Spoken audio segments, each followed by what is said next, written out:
Yo, salut à toutes et tous et bienvenue sur Tesla Thérapie. Dans cette vidéo, on va faire un point sur l'état de développement du Cybertruck, tout ce qu'on peut croiser sur les différents réseaux et ce qui fait que la version finale pointe un petit peu le bout de son nez. Commençons par le commencement. Si vous n'avez pas du tout suivi le développement du Cybertruck, qui pourrait vous en vouloir? Ça fait plusieurs années et que ça a été annoncé, on arrive sur les 4 ans, mais la version RC, Release Candidate du Cybertruck, se dévoile déjà sur les rues. Ça veut dire que c'est la version finale du produit, sauf gros changements majeurs, gros problème majeur, ça serait la version définitive qui va être produite par Tesla. Et cette RC, on la croise régulièrement dans les rues avec différents tests pour la challenger un petit peu, la mettre en difficulté. Ça veut dire qu'on commence aussi à avoir des situations moins fun comme des crashs ou des tonneaux dans le cas de la vidéo et des photos qu'on a trouvées ici. Et là pour le coup, moi je suis bluffé par le maintien de l'intégrité structurelle du Cybertruck. Les montants n'ont absolument pas bougé, rien n'est plié. En même temps, il est prévu pour être très résistant.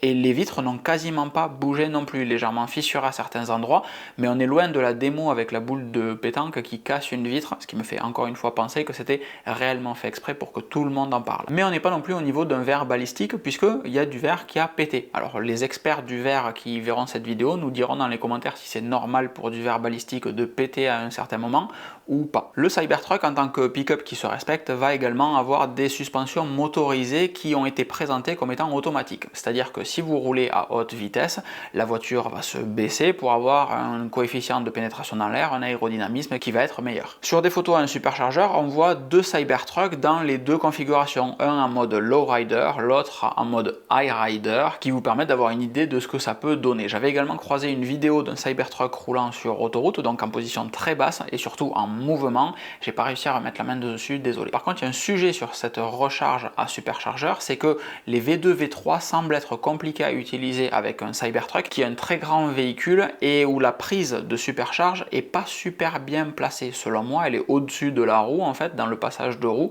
Et cet emplacement-là fait qu'il faut venir faire une bise à la borne de supercharge pour pouvoir brancher le câble d'un superchargeur V3.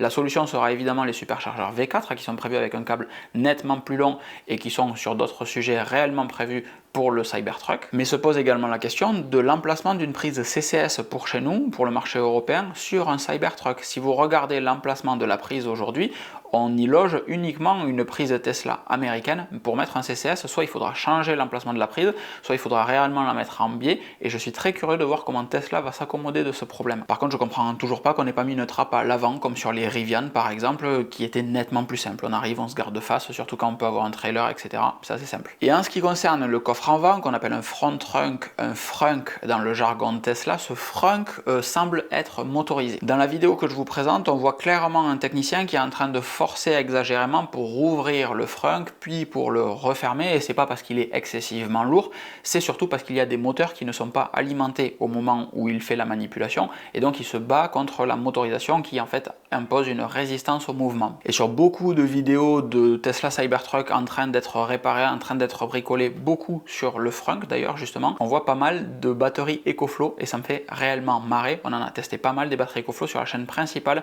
je vous mets le lien juste ici. Mais on évoquait précédemment l'acier du Tesla Cybertruck qui apporte évidemment des avantages structurels intéressants, mais un downside de ça, ça va être la facilité de nettoyage de l'acier. Parce que si c'est très résistant aux impacts, c'est pas du tout résistant aux taches. Juste les traces de doigts, juste les traces de pluie qui va sécher, ça propose réellement un vrai problème pour le nettoyage de l'acier sur le Tesla Cybertruck. La seule solution, puisqu'il ne sera pas peint, ils sortiront tous en acier brut, ça sera de faire un covering dessus pour pouvoir se prémunir de ces traces qu'il y aura absolument partout. Ou alors vous pouvez utiliser les mêmes produits que pour nettoyer votre gazinière en inox, mais sur la surface de la carrosserie du Cybertruck. Je vous souhaite bien des courages et des vendredis sans pluie ni sans chaleur pour pouvoir vous palucher tout ça. Et d'un point de vue covering, si la Tesla Model 3 est verte, je pense que je partirai sur un magnifique Fire Iridium orange pour le Cybertruck, histoire de jouer la carte de la démesure à fond quand on conduit un triangle énervé. Cette vidéo est terminée, pas de raison de faire beaucoup plus long que les images que je vous ai présentées et les informations que je vous ai données là. Si vous avez croisé d'autres trucs intéressants, n'hésitez pas à le mettre dans les commentaires. L'idée c'est d'avoir une petite communauté